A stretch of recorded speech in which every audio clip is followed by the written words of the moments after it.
My name is Jolie Hart, and for 7 years, I gave Northbridge Systems everything I had: my nights, my weekends, my health, and apparently, the perfect blueprint for someone else's promotion. I was the senior operations architect, which was the company's polite way of saying, call Jolie when nobody else knows what's going on.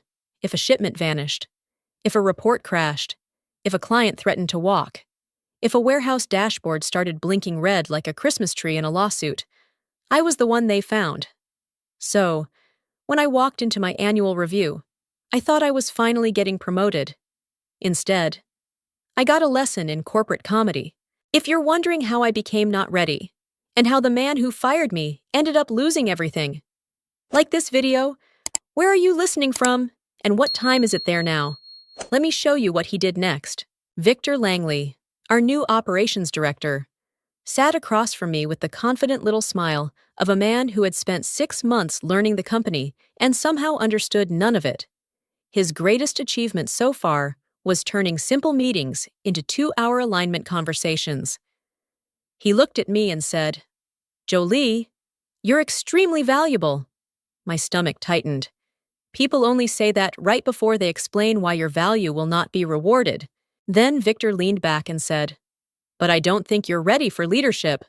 For a second, I could not breathe. Before I could answer, he clicked to the next slide and announced that Kelsey Monroe would be promoted instead. Kelsey had been with us for 11 months. She once asked me if logistics compliance was handled by legal or by the warehouse people. Victor smiled and added, "You'll support her transition for 90 days. Think of it as a chance to prove your teamwork." I had my resignation letter in my purse. I touched the envelope, ready to hand it over. Then I stopped. No, quitting would let them blame my absence. So I folded the letter, put it away, and smiled. "Of course," I said, "from now on, I'll do exactly what my current role requires." Victor looked relieved. He had no idea that one sentence would cost him his job. I want to make one thing clear. This is a fictional story, with some details enhanced by AI to make it more emotional, dramatic, and meaningful. So listen closely, feel the story, and reflect on the lesson behind it. Now, let's continue. 7 years earlier, Northbridge Systems was not a company. It was a group project. Orders were tracked in spreadsheets named Final. Final 2, and actually Finals this one. Warehouse managers called each other at midnight to confirm inventory, and clients learned about delays only after their customers complained first. That was when I built PulseGrid. I designed it because no one else wanted to touch the mess. PulseGrid connected warehouse data, shipment schedules, client forecasts, and exception alerts into one live system. Within 18 months, delivery errors dropped from 14% to under 2%. Late reports went from 72 hours behind to 15 minutes behind. Revenue did not magically climb to $146 million because Victor Langley discovered the phrase operational excellence. It climbed because the machine finally worked. But Victor never saw the machine. He saw meetings. He saw titles. He saw Kelsey Monroe smiling at the right moments and nodding whenever he said leadership pipeline. To him, that was potential. To me, it was terrifying. He loved saying, "Jolie is our technical backbone," as if a backbone was something you kept hidden under a blazer and ignored until it snapped. The week after Kelsey's promotion, Victor made the insult official. Everlane Retail Group, our largest client, scheduled a renewal meeting worth $31 million a year. I had managed their account for 5 years. I knew their seasonal spikes, their regional pain points, even which distribution center always failed during storms. Yet Victor handed the presentation to Kelsey. "You'll sit in," he told me, "in case she needs support." Support! Apparently, that was the new word for building the entire foundation and then being asked to hold the flashlight. During the meeting, Kelsey mispronounced Everlane's vice president's name, reversed 2 inventory figures, and called a compliance hold probably just a warehouse mood thing. Victor laughed too loudly. I stared at my notebook until my pen nearly cracked. Then he turned to me and said, "Jolie, why don't you clean that up for her?"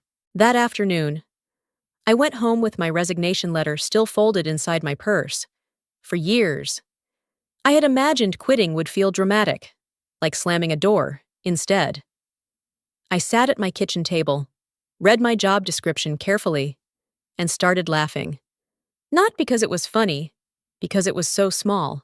According to Northbridge, I was responsible for system architecture documentation, workflow analysis, and operational reporting support. Nothing about rescuing executive presentations at midnight. Nothing about training an unqualified director. Nothing about being the emergency brake for every bad decision Victor Langley made before lunch. So the next morning, I emailed HR. After further consideration, I will remain in my current position and perform the responsibilities assigned to my current role. Clean, professional, ice cold. Victor replied within 6 minutes. Glad you've come around? I stared at those words and smiled.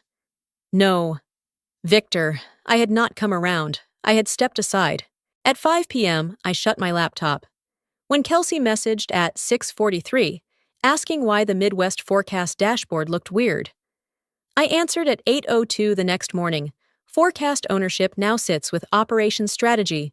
Please contact Victor for direction. At 11:15, Victor asked me to review his Everlane recovery deck.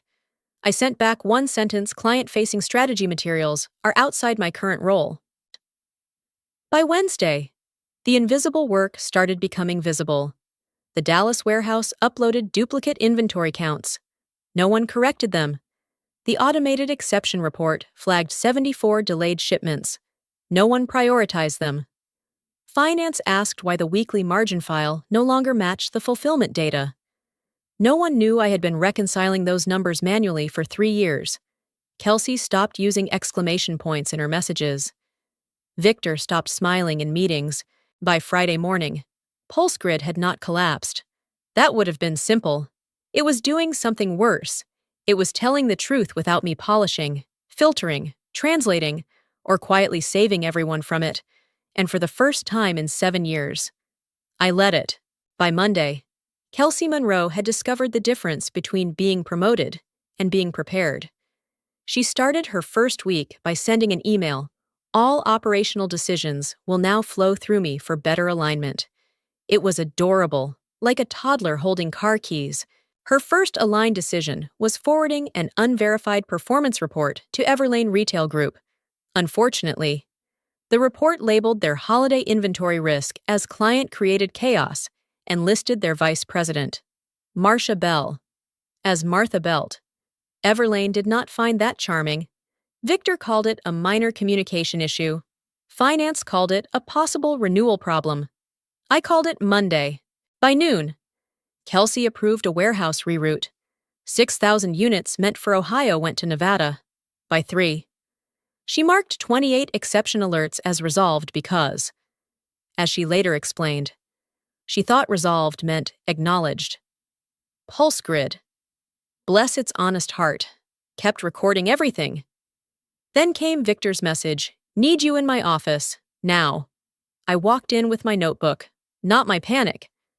He pointed at his screen, fix this. I looked at the report, then at him.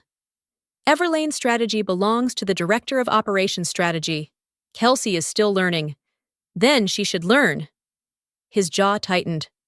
Jolie, don't be difficult. That word always amazed me. Difficult meant I would not quietly absorb the consequences of someone else's incompetence. Difficult meant I remembered my job description. Difficult meant I had stopped volunteering as the company's unpaid disaster insurance. So I said, I'm happy to provide system documentation within my current role. Victor leaned back like I had spoken another language. Before he could lecture me about teamwork, his phone rang. He put it on speaker by mistake. Marcia Bell's voice filled the room. Victor, we need to meet with Jolie Hart directly. Not Kelsey, not a transition team, Jolie. For the first time all week. I almost smiled. Victor stared at me, and I stared back calmly. Finally, the room understood what my silence had been costing them. Victor did not take Everlane's request well. Men like him rarely fear failure. They fear witnesses. By Tuesday morning, He had found his favorite management tool, blaming the woman who had warned him. He sent an email to HR, copied the CFO, and wrote, "Jolie Hart has refused to support the transition process, creating unnecessary operational risk." Unnecessary. That word almost made me laugh. I replied 10 minutes later, with 14 attachments, my job description, 7 years of performance reviews, the promotion announcement, Victor's transition memo, and a spreadsheet titled Unassigned Responsibilities. Performed by Jolie Hart. It had 83 rows, client recovery calls, margin reconciliation, warehouse escalation triage, executive dashboard validation, midnight incident response, training materials for people who outranked me and still could not define the system they managed. At the bottom, I wrote, "Please identify which of these duties are formally assigned to my current position." HR went silent. Victor did not. At 2:17, my advanced pulse grid permissions disappeared. No warning, no meeting. Just a system notification telling me my access had been revised. Victor thought he had cornered me. He had actually removed the only person filtering the fire alarm before the building heard it. Within an hour, every critical alert began routing to Kelsey. By 5 o'clock, she had received 412 notifications. By noon the next day, it was 1,247. She marked most of them resolved because the button was green. And apparently, green felt encouraging. The results arrived quickly. Dallas duplicated inventory counts. Phoenix missed a carrier cutoff. 3 Midwest warehouses shipped from the wrong reserve stock. Emergency freight alone cost $480,000 in one day. Victor called me into a conference room and slammed the door. "You're enjoying this," he said. I folded my hands. "No, I'm documenting it." And unlike Victor's speeches, documentation had a nasty habit of surviving meetings, audits, and excuses, especially his. His face changed then. Not anger anymore, fear. Because suddenly, everyone could see the work I had stopped hiding. If you think me stepping back and letting Victor face the consequences was too harsh, comment too far. But if you trust me, if you believe I was right to stop carrying people who never respected me, comment I stand with Jolie so I know I'm not alone. The Everlane meeting was scheduled for Thursday at 9 a.m., which gave Victor exactly 36 hours to pretend he was not terrified. He arrived with Kelsey, 2 directors, and a recovery deck so polished it practically begged people not to read the numbers. I sat at the far end of the table because, officially, I was only there for technical context. Corporate language is amazing. It can turn the person who built the system into a decorative emergency exit. Victor opened with his usual smile. "We've had a few transition-related bumps, but our leadership team has everything under control." Marcia Bell, Everlane's vice president, did not smile back. "We would like to hear from Jolie." Victor blinked. "Jolie can support any technical questions after Kelsey explains our new strategy." Marcia closed her folder. "No, we asked for Jolie." The room went quiet enough to hear Kelsey swallowing. So I stood, connected my laptop, and showed them the truth. On-time delivery had dropped from 97.4% to 81.2% in 11 days. Return-related complaints had tripled. Emergency freight costs were up $480,000. 3 regional stock forecasts had been approved without validation after my access was removed. Victor interrupted. "Those numbers lack context." I clicked to the next slide. Here is the context. Up came his emails cutting validation checks, moving approval authority to Kelsey, calling audit alerts noise, and asking me to stay out of strategic decisions. Nothing dramatic, just his own words, which was apparently the cruelest thing I could have presented. Kelsey stared at the table. The CFO stared at Victor. Marcia stared at me. "Finally," Marcia said. "Everlane is prepared to renew for 3 years, but only under one condition." Victor leaned forward too quickly. "Of course. Kelsey will personally oversee," Marcia said. "Jolie Hart will be our direct strategic lead, with authority to override operational decisions affecting our account." Victor's face went pale. For the first time in weeks, I did not feel invisible. I felt expensive. And Victor finally understood the price of ignoring me.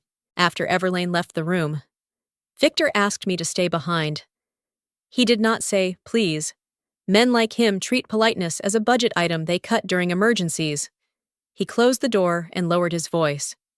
Jolie, we need to stabilize this. I'm prepared to make you acting director for 60 days. Acting, temporary, same salary, twice the responsibility. It was impressive, really. Even while drowning, Victor was still trying to sell me a leaky boat. I looked at him and said, no. His mouth actually opened before any words came out. Excuse me. No, I repeated. I will not accept a temporary title to repair permanent damage. He leaned forward. You understand the pressure this company is under. I do. I've been absorbing it for 7 years. By 3 o'clock, I sent my proposal to the CEO, CFO, HR, and Victor. It was not emotional. It was not dramatic.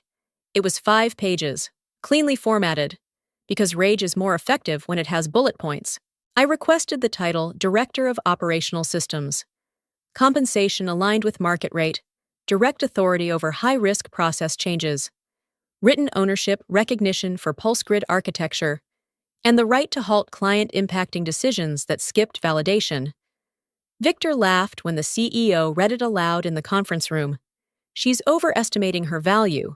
The CFO, Martin Hayes, adjusted his glasses. Actually, she may be underestimating it. He pulled up a report. PulseGrid had saved Northbridge $8.7 million over 3 years through reduced freight waste, lower error rates, and faster inventory reconciliation. Everlane's renewal represented another $96 million over the next term. And their condition was very specific, Jolie Hart. Not Victor's leadership pipeline.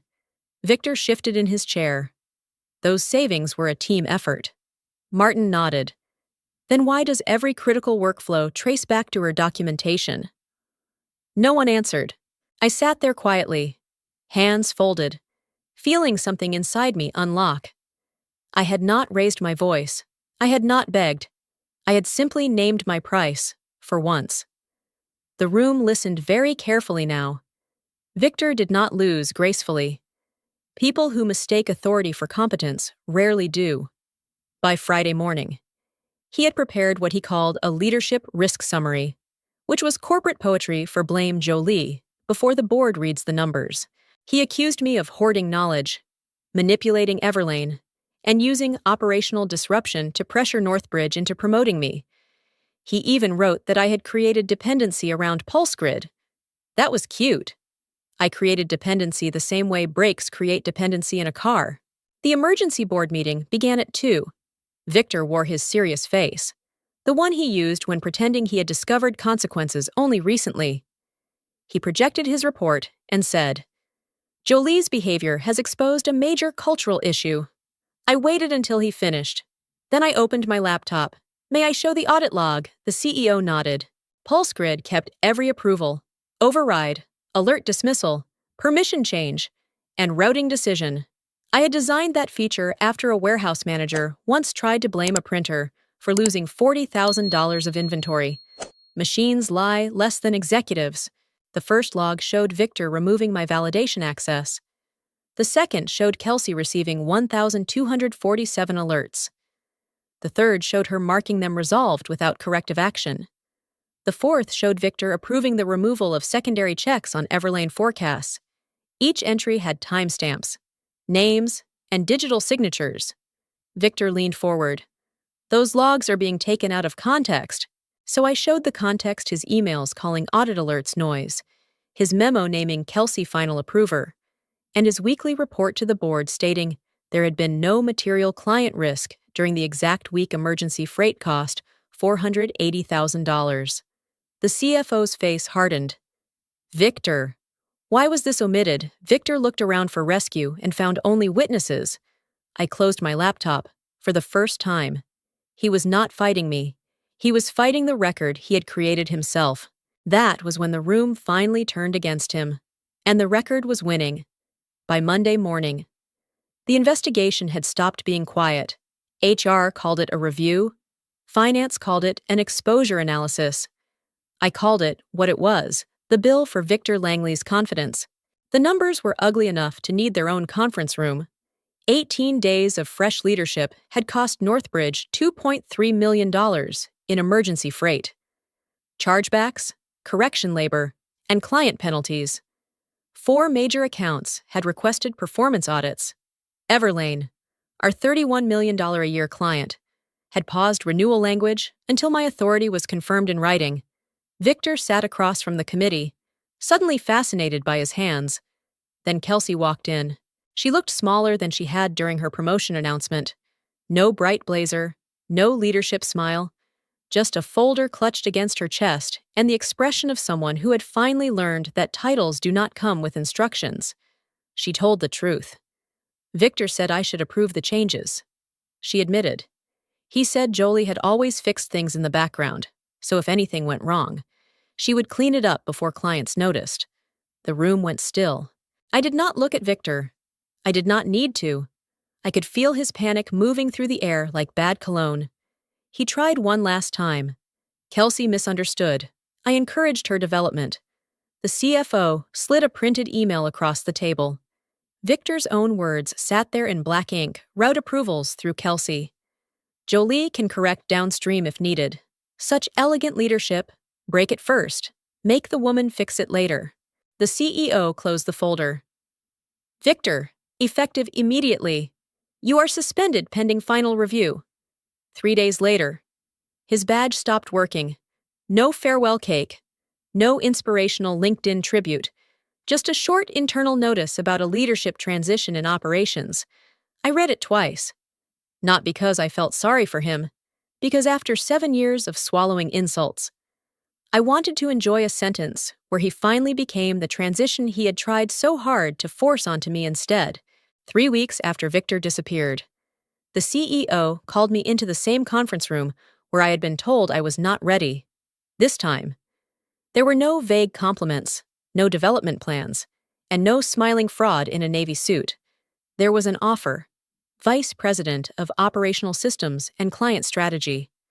I read the title twice before signing, not because I doubted myself, but because I wanted to enjoy seeing my name attached to authority instead of invisible labor. My first decision was simple: no more ghost work. Every critical responsibility had to be documented, assigned, and compensated. Promotions required performance evidence, not hallway charm. No one could approve high-risk system changes without completing training and validation, and PulseGrid's architecture was officially credited to me. Kelsey moved into an analyst role where she could learn instead of perform leadership for applause. To her credit, she apologized. I told her, never accept a chair just because someone powerful pulls it out. Check whether it is sitting over a trapdoor. Everlane renewed for 3 years. $96 million total. The warehouses stabilized. Reports matched reality again. Northbridge called it a recovery. I called it accountability. As for Victor, he vanished quietly, except for one LinkedIn post about pursuing new strategic opportunities. I laughed, closed my laptop, and walked into my next meeting. This time, nobody asked if I was ready. Sometimes, the strongest move is not walking away immediately. Sometimes, it is staying just long enough to stop carrying what was never yours to carry. From this story, I drew 5 important lessons that I will never forget. First, I learned that value must be documented, not just demonstrated. If your work holds a system together, make sure the record shows it. Second, I learned that loyalty without respect slowly becomes exploitation. Giving your best means nothing to people who only notice you when things break. Third, I learned that saying no can be more powerful than arguing. I did not need to shout or destroy anything. I only needed boundaries. Fourth, I learned that titles do not create real leaders. Responsibility, judgment, and accountability do. Fifth, I learned that justice does not always arrive loudly. Sometimes, it comes through facts, timelines, emails, and the truth no one can deny. What about you? Did you draw any lesson for yourself from this story? Share it in the comments and let me know. And if this story touched you, please subscribe, like, comment, and share this video by spreading it. You may help someone else remember their own value. Welcome to Boardroom Revenge Stories, a channel focused on workplace conflict, corporate betrayal, power struggles, and quiet justice. Our stories follow a structured workflow to deliver a consistent, immersive experience. We start by analyzing real discussions on Reddit, Facebook, Quora, and blogs. Next, we craft original scripts using AI tools like ChatGPT. We then use 11 Labs to transform text into high-quality voice and edit everything in CapCut for a smooth, cinematic finish. Thumbnails are designed with Canva, and every video is carefully reviewed before release.